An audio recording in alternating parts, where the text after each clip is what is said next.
morning, everybody.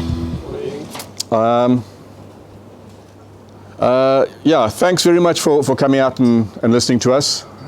Time is valuable, and hopefully you gain something from today's talks.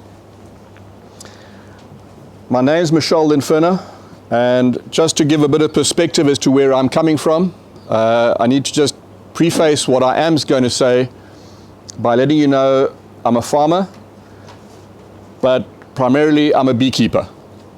So everything that's going to be hitting you is going to be from the beekeeping aspect in my talk. Right. Just to look at pollination aims and objectives. If we're going to be making any headway, we at least need to be traveling in the same direction, and it helps to actually know where we're going. From the Mac farmer, you need to maximize the pollination process of the crop by providing the optimum number of healthy, strong, active bees at the beginning of the bloom, with hives placed throughout the orchards in a pattern to ensure the maximum distribution. And secondly, as a Mac farmer, you need the assurance that there's going to be bees, that you're going to be able to afford those bees. Your current scenario,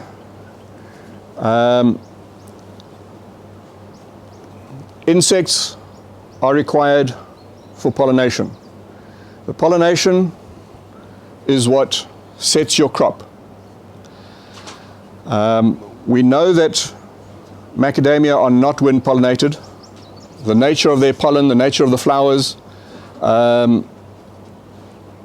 require a physical translocation of pollen to achieve fertilization. And you'll see there I've got reed honeybee. There are thousands of different bees in southern Africa. There are lots of other insects that do pollination in your orchards.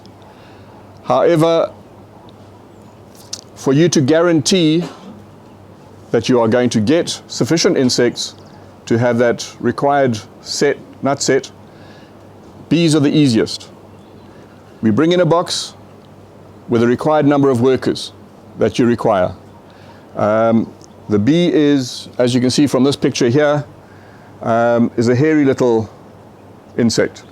Pollen adheres to her easily, and whether she's collecting nectar or whether she's collecting pollen, that pollen adheres to her and she will transfer the pollen for you.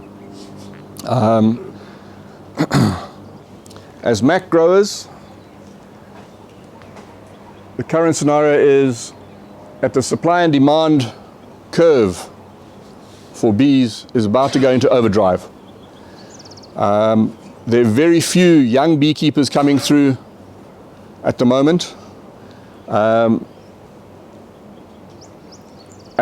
I believe primarily that's because of the profit margins that are there. If beekeeping was a money-making operation, you'll find more and more people taking it up. However, if you look at the number of plantings that are happening in all crops, whether it be avocados, macs, citrus, they're all growing exponentially. In macs alone, we're talking between 5,000 and 7,000 hectares new plantings annually, and that's been happening over the last 15 years at least. The numbers of bees that we have, bee colonies, managed bee colonies, has not grown to the same extent. As I say, there's very, very few new beekeepers, young beekeepers coming into the game. And in fact, there's more and more beekeepers that are getting out of the game.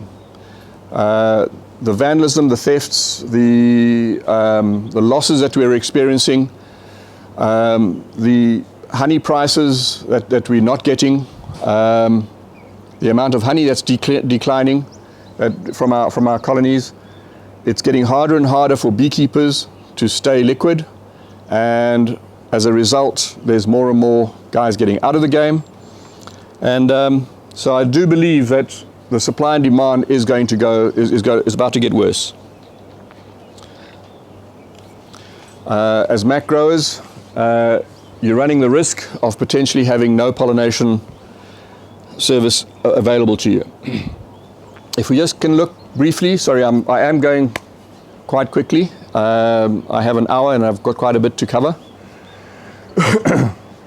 Looking at stocking densities, all the literature and most of the research has been done in Australia and in Hawaii. All the literature says between 5 and 8 hives. Mike Alsop, I attended a talk that Mike Alsop gave, and he said that if he had to put a number to it, he would have actually put 12. Guys, that's not a realistic number. As was pointed out in one of the previous talks that we had, I think it was in Zanin. If we were to put 12 hives per hectare in your orchards, probably 10 of those hives would abscond. The pressure on the bees would just be too great. There's no research to show that if I put one hive extra onto your property as to what the result will be. And it's quite simply because there's so many differing factors, farm to farm, site to site, year to year, season to season, that to actually have a consistent benchmark is actually almost impossible. If we just look at the age, sorry guys, just on that age, we've got, it says there 5 to 8 hives per hectare. As beekeepers, we want to put hives on your property and get paid for it. But yeah. If you've got a 1-year-old tree, you don't need bees. 2-year-old tree, you don't need bees. A 3-year-old tree, possibly 1 hive per hectare. 4-year-old, 2 hives, and so it goes on. Until you get to your mature trees. Cultivar makeup, critical. On your 100-hectare farm, you've only got 20 hectares possibly of early flowering cultivars. You've got 50 hectares of middle season cultivars and possibly 30 at the end. You don't need to have 100 hectares times by 3 or 100 hectares times by 5 hives. So you need to do that mathematics and actually work out your age of your trees, cultivar makeup, to actually determine how many hives you actually require. Size and shape of orchard. Again, if you've got 2 or 3 hectares, or I've seen quite a lot of blocks which are cut off from other areas. You've got a lot of bushveld in and around, and you've got a small block of 2 hectares here. A kilometer down the road, there's another 2 hectare, 4 hectare block. Those type of things. Size does matter. Ask the ladies. Size does matter.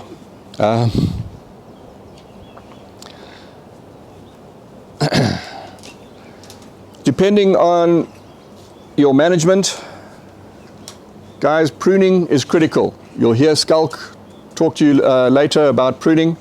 Pruning is critical. Bees don't work in the dark. They will work the sunny side of the orchard, and invariably they will not go to the darker side. So they prefer where there's sunshine. The distribution of hives through the orchard. If you speak to 10 different beekeepers, you're going to get 12 different answers. Possibly all of them are right.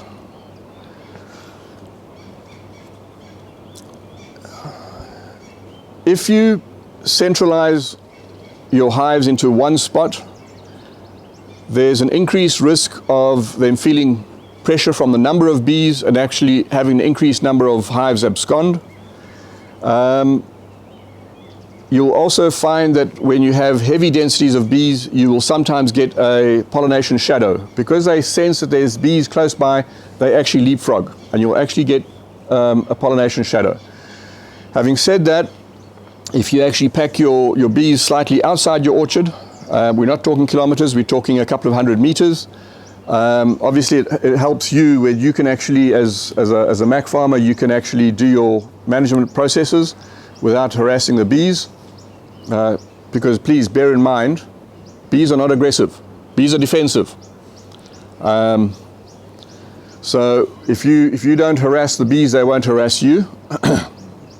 So if you can keep them out, you will find that they will, and especially if you can get them higher than your orchard, they will distribute themselves evenly through your orchard. However, there's the other side of the picture which says that if you want to have even distribution, distribute your hives evenly throughout your orchard. So you're going to have to determine what works for you. Competing nectar and pollen sources. This is a sore topic. The guys in the Western Cape, where their pollination periods are less than 3 weeks at a time, pairs, it's 5 days. Bring in your bees. 5 days later, please remove your bees.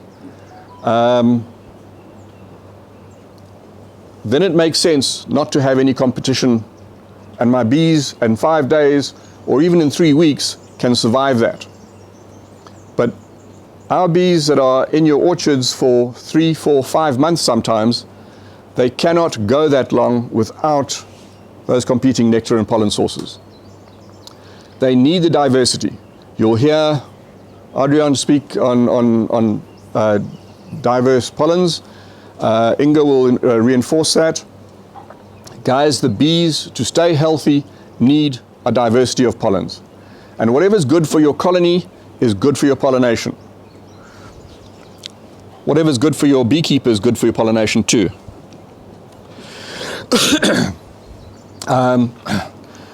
Nut set required. Guys, it makes sense. If you have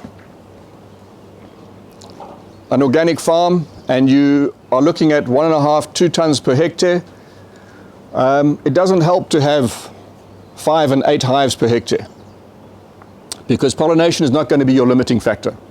There are other factors that are going to be limiting your production.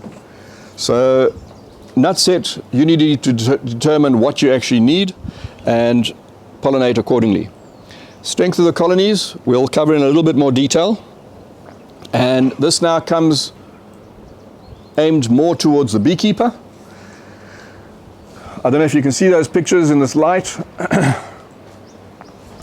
Those are pictures I've taken on paid pollination sites. Not a single one of those is worth being called a pollination unit. Okay?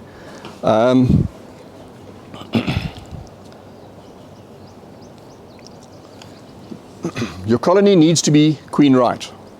Now, for the non-beekeepers, it means that there has to be a queen, a laying queen, excuse me, a laying queen in your box. There needs to be sufficient amount of bees. Now, what's sufficient? There are standards. The Western Cape, the guys have been doing pollination for going on nearly 40 years. They've refined what is acceptable as a pollination unit. And it's important that that is set out before your beekeeper actually comes out to you. With regard to the amount of bees, it's a known fact that a stronger colony will do far more work than a weaker colony. So a colony of 30,000 bees will do 1.5 times as much work pollination as 2 15,000 strong colonies, if we can put it that way. So it's not just the same number of bees. Those bees need to do a certain amount of homework. They've got to clean, they've got to evaporate nectar, they've got to cool down the hive, they've got to feed the queen, feed the larva. So there's a huge amount of work that has to happen in the hive, and it's only excess bees, surplus to those requirements, that go out and forage. You obviously are needing foraging bees. The amount of brood is important. Bear in mind that the bees are only going to go and fetch food if there's a need for it. when I say food, as in pollen. They're only going to go and fetch pollen when there's brood. And that brood needs to be of a certain age. As soon as the brood is capped, the work of the bees is done. They're no longer feeding that larva. So she's not going to be fetching pollen for it. So it's important that as Mac farmers, you're familiar with what's actually inside a hive. What is drone brood? What is worker brood? What's honey? What's pollen? What's empty? What's full? You need to become familiar.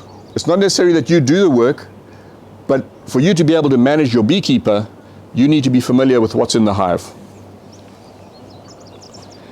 There needs to be honey stores. If we have a couple of days of poor weather where the bees can't fly, those bees will consume any honey that's in the stores, and if they're short, they will start to actually cannibalize the eggs, and in fact will even start removing the larva. Okay, so we do need to have some honey stores in your hive. And there needs to be space available for the bees to do work. Again, if a colony is completely, if that box is completely full and there's no space for them to do anything, they won't go out and work. Guys, it's important that the colony strength is managed from the pollinator's perspective. As beekeepers, we've got to start gearing that colony up to be in the right phase of reproduction. So there's a fair amount of work that has to be done before we bring our bees into your orchards. And as Mac growers, you need to be able to manage that. It's in your interest to either have someone, a consultant, do the checks for you, or you yourself go through and actually ask to open a couple of the hives to actually see what you're getting. And it's important as well, it's not a factory, we're not producing a watch. There needs to be a bit of give and take. You will have some colonies that are super strong, some colonies are slightly weaker. The average is what's important. Obviously anything strictly below average needs to be culled and be replaced. Is there a question? Sorry, question. Positioning of the beehives. So Yes. I've got a small farm, I keep my own bees and I bring other bees in. When I bring those bees in, I put them onto pallets and in the shade. Should they be more sunny? Should they get some sun, less sun, positioning? Any advice on that? Again, 10 beekeepers, 10 different answers. Personally, our bee is a savanna bee, our scutellata bee is a savanna bee, and she can control the temperature within her hive. I've always found that my stronger colonies are those that are in the sun. Having said that, my boxes are painted white. Okay, and that white box, silver lid, there's a 12-degree difference between a brown lid, brown box, and a white hive, white silver lid. 12 degrees difference for the bees to control. Depends on where, should I say, on, if you were to have dapple shade in the afternoon, that would probably be a plus. But early morning sunlight is important. Placement, I normally try and face my hives north, northeast facing, so they get the early morning sun. And I find they get off to a good start that way. But yeah, guys, on that placement, your orchards aren't moving anywhere. I'm pleased to see that you're way ahead of the guys in Natal. Mac orchards here, I actually see platforms, raised platforms. Obviously you have rattle problems. We don't have rattle problems outside. However, we, every year, my hives are coming to your farm. Put somewhere for my hives to actually to be safe. The last factor that we have to, as beekeepers, take cognizance of is swarming. I did mention earlier that stronger colonies do more work. We've got to try and make sure that there's a limited amount of swarming.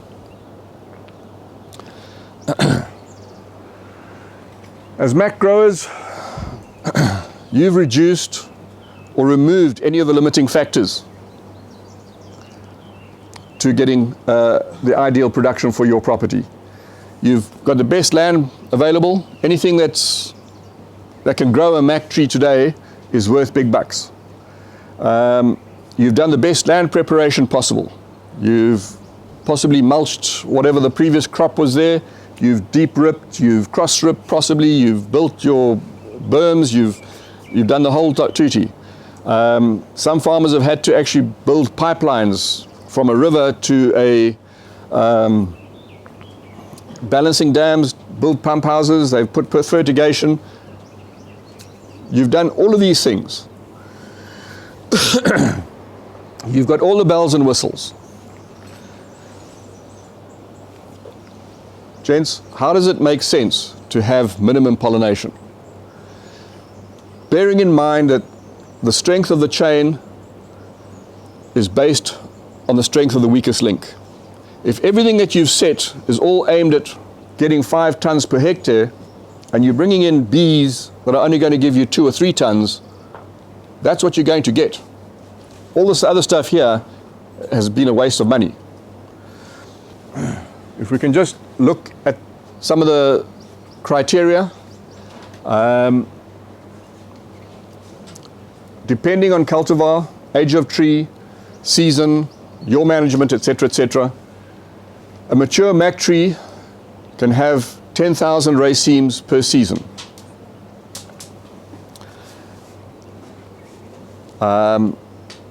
You'll get between, again, depending on cultivar, between 150 and 300 flowers per raceme, and most of you are planting well over 300 trees per hectare.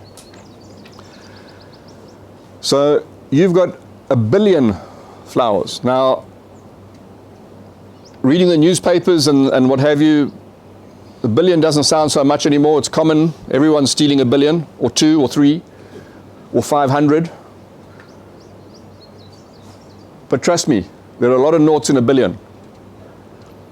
And when you consider that that flower is male one day, female the next, and it opens up over 3 days, that raceme opens up over a period of 10 to 12 days, and that it takes as many as 15 bee visits to achieve pollination, then believe me, you need a serious workforce to be able to achieve maximum pollination.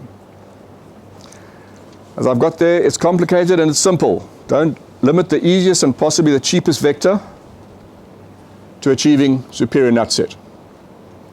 A little example, if pollination is costing you 750 Rand a hive, as a mac farmer, you need to make a profit on every Rand you spend out there. You need to make something on it. It doesn't help to spend money just for the sake of money if you're not even breaking even. It's not worth doing. So you need to make money on that 750 Rand that you've put out there. At 20%, you'd need to bring in 900 bucks per hectare for every extra hive. At 100 Rand a kilogram, at 8 grams per nut, we're talking an average of 6 nuts per tree. Now, if I'm bringing in a hive of 50 to 60,000 bees, you're going to get those extra 6 nuts. What you need to determine is where that level is. With the rest of your management factors that you've got in there, starting off at 3 hives, increasing it next year to 4, 4.5, 4.7, 5, until you see it. By increasing hives, you're not getting any increase in production. That's going to be the level that you need to set it at. But guys, with those numbers of flowers and numbers of visits, how does it make sense to have minimum pollination? You really have, it's costing you, you've invested 500,000 Rand per hectare by the time break even comes. You've invested 500,000 Rand per hectare. It doesn't make sense to skimp on that last little link. If we're talking about where to find these bees, that link, you obviously have a source of free hives with a bush veld around you. there are free pollinators. You have wild swarms. The problem is you don't know how far they're having to travel. You don't know what competing nectar and pollen sources that they have to go through between you and them. You don't know their health status, how strong they are. You don't know any of the factors that actually determine what makes a good pollination unit. And obviously you've got no guarantee. The free beekeepers, the guys who bring on, I've got 5 hives in my backyard, I'll bring my 5 hives. You've got no guarantees, firstly, that they'll come, because last night someone phoned him and said, hey, I'll pay you $100, bring your hives to me, which is a problem for the commercial guys. But you've got no guarantee on the free hives. You have grower-owned hives. In other words, as Mac farmers, you can take responsibility for your own pollination. And there's more and more farmers, because of the fact that very few new beekeepers are coming through and that you are in a supply-demand crunch, more and more growers are choosing this option. Guys, there's obviously negatives and positives to it. On the negative side, there's a high startup cost. Bees cost money, hives cost money. That specialized skill that you're requiring to run those colonies costs money. However, on the plus side, you can ensure availability. If you're running your own bees, you know that come pollination time, you've got your own bees.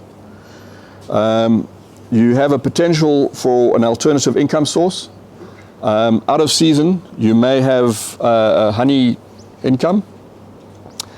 However, it comes with an increased required management.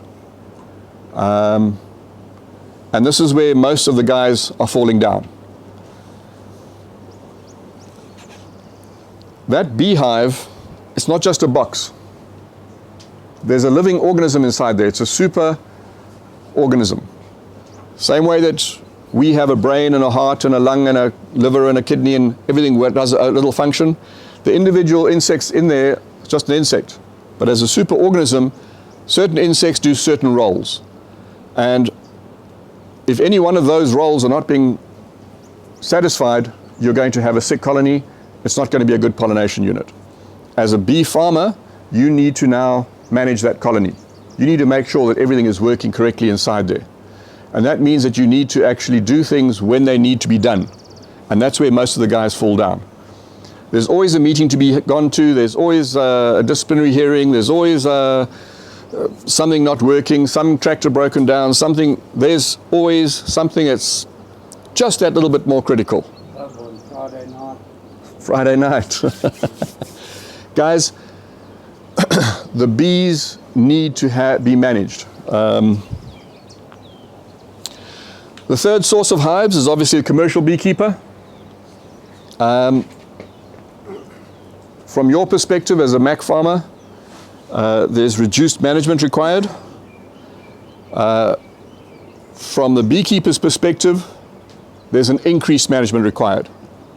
Pollination is not the same as collecting honey. So if you're a honey beekeeper, it doesn't make you a pollinator.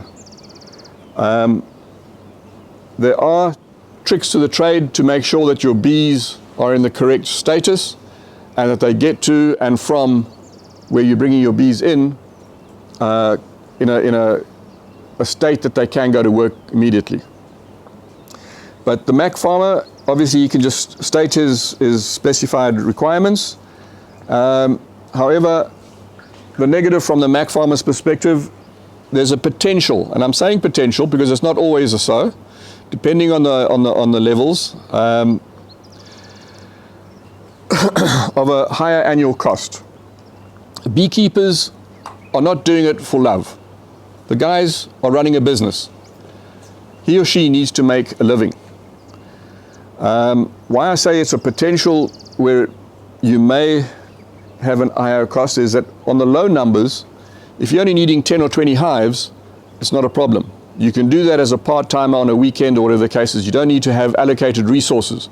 However, as soon as you start getting to the 100, 150, 200 hives, now you need to start allocating specific resources. it needs a bakkie. It needs labor. It needs accommodation for the workshop. It needs to be able to have extraction facilities. It needs to have the extractor. All of those costs are scalable. So where there's only a couple of hives, it's not a problem, you can get away with it. But as soon as you get to the middle size, it's actually probably cheaper to actually bring in a commercial beekeeper. If you're bringing in a commercial beekeeper, as I've said, guys, the beekeepers are in it as a business. They need to make a living. And if we look at that rental fee that they're going to be charging you, there's obviously the supply and demand. That's always the one that curve is, whether you're selling apples, pineapples, macadamias, you have to be aware of that supply and demand curve. You need to look at things like the annual depreciation, loss of colonies. Guys, every time we move bees, we lose colonies. It's a disturbance. Our Scutellaata bee is highly mobile. You upset her for any reason, she packs her bags and she takes off. You put her under any sort of stress, whereas before you had her in an apiary site of maybe 20 colonies in 1,000 hectares. Now all of a sudden we're bringing in 500 colonies into 100 hectares. That's stress. They pack their bags and they depart.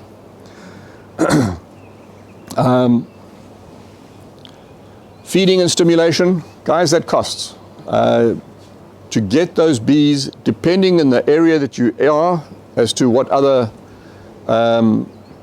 honey sources, food sources there are in the area just before, as to whether your beekeeper will need to actually physically feed his bees to get them in the correct status. But those cost. Hive management. Every time we visit the hive, there's costs involved. There's labor, there's transport, there's time. Pre-pollination, and obviously during pollination, not like the Western Cape where the guys are coming in, dropping 5 days later, a week later, or 3 weeks later max, they're taking out. Our bees are in there for 3-4 months, and during that 3 or 4 months, they need to be worked. And that takes time, effort, and money. And then obviously post-pollination. Guys, that is going to be our biggest restriction. More so than even the lack of new beekeepers. It's going to be the fact that post-pollination, we have limited forage. We've got very few places where we can safely put our bees and that they will actually stay. Opportunity cost. Macs are not big producers of nectar. Some guys will get honey, depending on your farm, whether you irrigate, not irrigate, age of your trees, cultivar of your trees. Those are all the things that depend on whether we get honey or not. However, if I'm putting sufficient bees to do the saturation of your orchard, invariably, I'm putting sufficient bees, and those bees are managed to be in a reproductive phase, I shouldn't be getting much honey. Okay. If we put it in and I manage it for production, as in honey production, she's not out there collecting pollen, and you're going to have slightly changed pollination. So if the beekeeper is doing his job for you, he's not going to be getting much of a mac harvest. There's transport, there's labor, vandalism and theft. Guys, you'll have seen on social media lately, there's a huge problem. We are facing a huge, huge problem, and it's going to get worse. As times get tighter in our country, and I think we're going to get worse before it gets better. There is hunger, and we're a soft target. Our bees are in areas which are, they're unprotected. this vandalism and theft issue is going to get worse. So if you as a Mac farmer can offer your pollinator a secure site where they can actually survive, that changes what he's going to be charging you. Sorry, just going back to that vandalism and theft. When I say it's a very real cost, I estimate over the last 5 years, I've suffered between 150 to 350,000 Rand, depending on the year, maximum of 350,000 Rand loss per year due to vandalism and theft. Now, our margins are so slim that that sort of cost can't be borne. Or if it is to be borne, the end user has to pay. If I know that I'm losing 250,000 Rand a year, I've got to inflate my prices. So it's a very real cost to pollination. As Mac orchards, you may have special requirements, and then obviously there's a return on investment that the beekeeper needs to make. Guys, on that return of investment, we have invested money. A hive costs you anything from a cheap hive you can get for about 800 Rand now, but if you're buying quality equipment, you're looking at about 1,500 to 1,800 Rand per hive.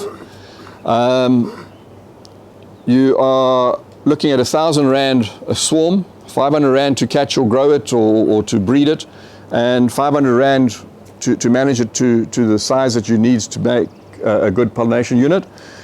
Can I just chip in there? It takes 2 years of anybody's time to get that hive, a wild caught swarm, up to pollination. Unless you're feeding or really pumping it or whatever the case is, which as bee farmers we need to do, because we are losing, literally, we're losing 30 to 40% of our livestock, of our bees a year. And 30 to 40% is not a viable business plan. Having said that, the Americans lose exactly that. Between 30 and 50% of their national herd, the Americans lose every year, which they replace. That's due to pollination pressures and it's due to their winters. But in this country, we can't go out and order packaged bees. So until that changes, that 30 to 40% is not a sustainable loss. Guys, if you do choose to go on your own, you've got all those exact same costs that the beekeeper had to have. But on top of that, you need to know that beekeeping is a highly specialized form of stockmanship. And when I say stockmanship, I've said it already. This is livestock. Has the same needs and requirements as a sheep, a cow, goat. Needs to have food, shelter, needs to have water. They need to be managed, medicated, or whatever the case is that's required. Pollination is a specialized chapter of beekeeping. And I've said already, just because you're a beekeeper doesn't mean that you're a good pollinator. You may be. I'm not saying you're not, but pollinating is a specialized chapter. There's special requirements within pollinating. And to do it properly, there are no half measures. Beekeeping, as I say there, is hard. Those boxes are heavy. It's physical, it's hot, especially up here. Down in Natal, in the Empangeni area, 38, 40 degrees, 42 degrees. As a commercial beekeeper, I don't have a choice. I have to work my bees today. Every day, when you've got 600 or 700 colonies, every day there's something that has to be done in those hives. I don't have a choice of waiting to a nice day. Often dirty, often painful. If you're a beekeeper, you're going to get stung. And I've got there, one also works some really antisocial hours, especially if you're doing pollination. We move our bees at night, and sometimes we move them really long distances. We can only pick them up in the dark, so we only start off working in the dark. By the time I get them to your farm and then drop them off in the myriad little locations that you've designated, and get back home, it's a full night's work. Boxes are heavy, stumbling around in the dark with red lights, not easy. Sorry, with the antisocial hours, please make sure if you're planning to do it on your own, that your spouse is on board as well. I have a question. Yo. Regarding the theft, is it true that you cannot report bee theft like you would with cattle? Strictly speaking, according to the law currently, hopefully Sabia have been working on it quite hard, together with the department, to try and change the status of a beehive. Currently, it's still, even though it's in a managed box, those bees are wild. They're free to come and go. And as such, they were not classified as livestock. Look, I've given up reporting theft and vandalism.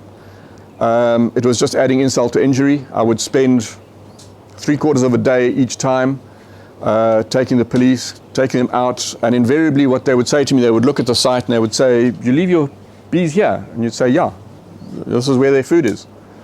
And they'd say, "Well, it's my fault. You know, I've left them unattended, it's my fault." And they've got more, honestly, they've got more important things to do. You know, the murder rate, the serious crimes, they have got more important things to do.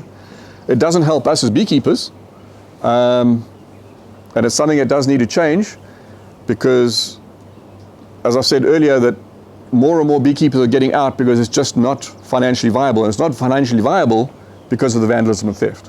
So until that changes, until it is seen as a serious crime that is affecting food production, yeah, it doesn't help. You can report it. You can report it. Obviously, they've damaged your equipment, they've damaged your property, but it's not seen as livestock. It's not seen in the same light. So insurance will also not be in favor? You're going to find, I don't know of any insurance company that will actually insure beehives, or at least the bees. You might be able to find someone that will insure the actual box itself, possibly. Again, I don't know, I haven't come across one. Sorry, Michel? Yo. Can I just add on to it? The old guys insurance, King Price is doing insurance on beehives, and Ryan Erasmus as well is also doing insurance on beehives. That's one point. And the second point is we actually had a meeting with Dr. Masodi last week or 2 weeks ago, and it's being escalated up into, so the police are being made more aware of beehive theft and vandalism. So it is, Salomina, I don't think she's here yet, but she's on her way to be able to tell you more about that. But there's definitely something being done about it. But until that changes, yeah, we're almost on our own. And unfortunately, there's very little as beekeepers that we can do, because as soon as we escalate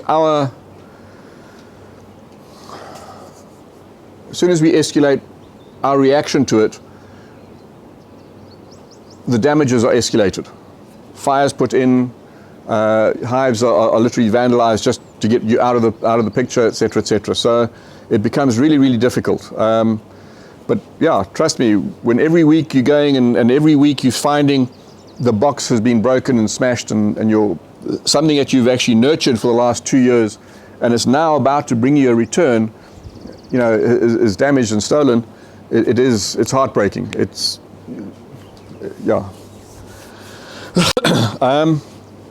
Sorry, if you do choose to go on your own, unfortunately, one cannot just order bees for delivery in this country.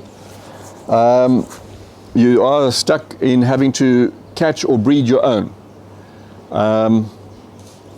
You can get boxes relatively easy. There's lots of people selling beehives.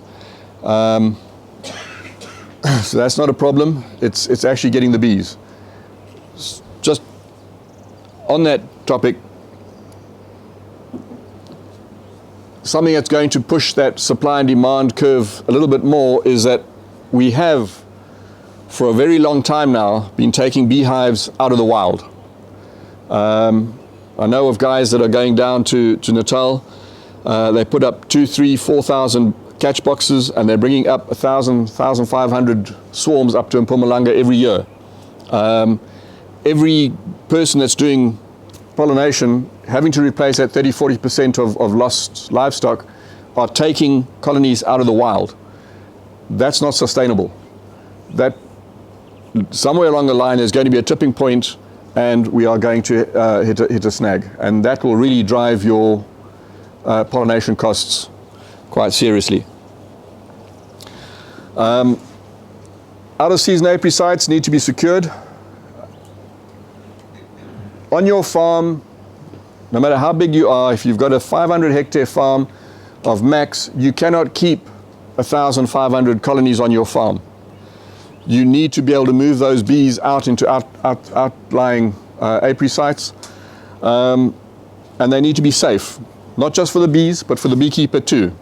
Guys, in this state where we are at the moment, where you'll get taken for your cell phone that's in your pocket, trust me, the value of your bakkie and your equipment that you have in your van, beekeeper, you're at risk. They know sometime in the next month you're going to be here, isolated, alone, and vulnerable.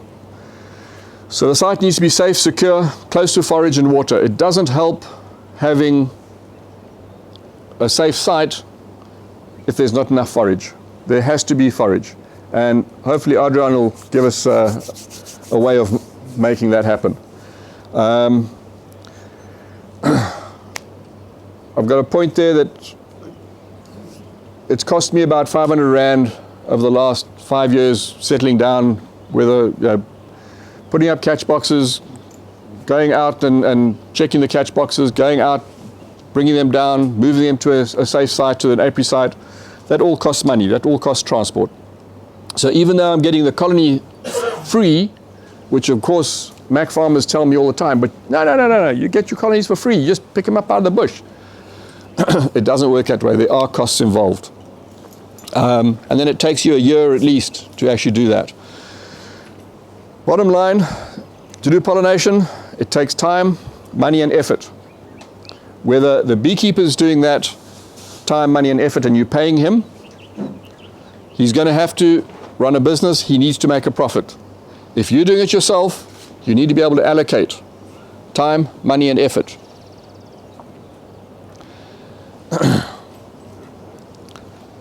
You're needing to maximize the pollination process. You need to have assurance. And to have that assurance, guys, it helps to work with your beekeeper. I used to have a major hassle in getting the contract signed ahead of time. I'm needing to know where my bees are going to be next pollination season, not this pollination season. So I would always try and get my contract signed January, February for next year. Because when I come out of pollination out of your orchard, I need to be able to put my bees reasonably close to where they're going in next year to save me time and money. So if you're needing that assurance, have a contract. Now, the contract doesn't always help.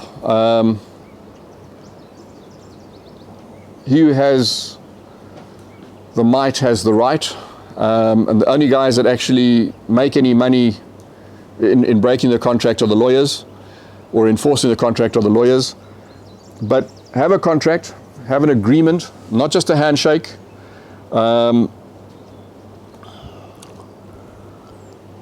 And at the end of the day, if it pays, it stays. If the beekeeper is not making money, he's not going to be around. So the last one, the bottom line is, how does a beekeeper maintain a profit margin?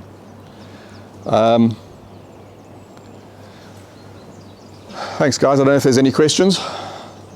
Yes. When you are judging if there's enough bees in the hive, I mean, you can't sit and count every bee. So No. What's a good indication to know if there's enough in there? It's an important question, because I often see literature. I've gone to several talks where a number like 100 hives per minute, 100 bees per minute coming in and out. That doesn't work. When? Okay. it's important that when you open the hive that you have sufficient bees covering, and again it depends on that contract as to what status the minimum requirement is, but we should have at least 6 frames covered with bees. Okay? If we've got the brood in the right stages, bearing in mind that that whole, it's a chain. The queen's laying eggs, 21 days later those eggs hatch. For 21 days that bee's a house bee, and then she goes out and becomes a forage bee for about 21 days. So any break in any of those stages, and there's going to be a break in the number of bees actually foraging. So you're needing 3 to 4 frames of brood in various stages, from an egg right through to capped, to emerging, and possibly, as I say, about 6 frames at least covered with bees. That would be a minimum pollination unit. And to get that takes specialized knowledge and skills.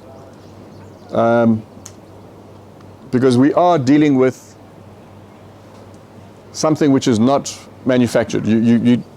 It actually takes work. I don't know if I've answered your question. Just, guys, having that number of bees per minute doesn't make sense. What time of the day? Your macs only release their nectar at certain times of the day. They only release pollen at certain times of the day. So it doesn't help me looking at 8 o'clock in the morning when it's 12 degrees, my bees aren't flying. It doesn't help at 35 or 37 degrees, my bees aren't flying. Or if they're flying, they're fetching water, they're not fetching pollen and nectar. I'm not sure if I answered the question. Okay, my time is just about up. 1 or 2 questions. Are you okay on that side? If I may, something different. Pecan nuts. Any benefit for bees and pecans? As they say in my corner of the world, angas. I've no idea whether, aukitsi, yeah. I've no idea whether pecan nut actually offers anything towards a bee. Bear in mind, guys, bees don't care about your nut set. They're there they're there for a reward. They're there for nectar, they're there for pollen. So if your trees don't have those, or if your tree's been sprayed with a pesticide and doesn't smell attractive, they're not going to go to your bees. I mean, to your trees, sorry. But no, I've got no idea about pecans, sorry. Possibly someone else would be able to tell us? Pecans are wind pollinated, so normally pollen not really attractive, or the flowers not attractive to bees. A last question from your side. So I've got pecans, but the bees go crazy. I actually suspect, is it kind of now in springtime? When the flowers are open, the bees buzz through them like. Okay. Well, then it may be that that diversity, that there's very little else out there at that time. They fly straight over my maps. They'll be collecting the pollen. It doesn't necessarily mean they're Correct. pollination. They may not go to the female Yes. and deposit the pollen on the style. But if that's a good pollen source, it's full of protein, they're going to collect it.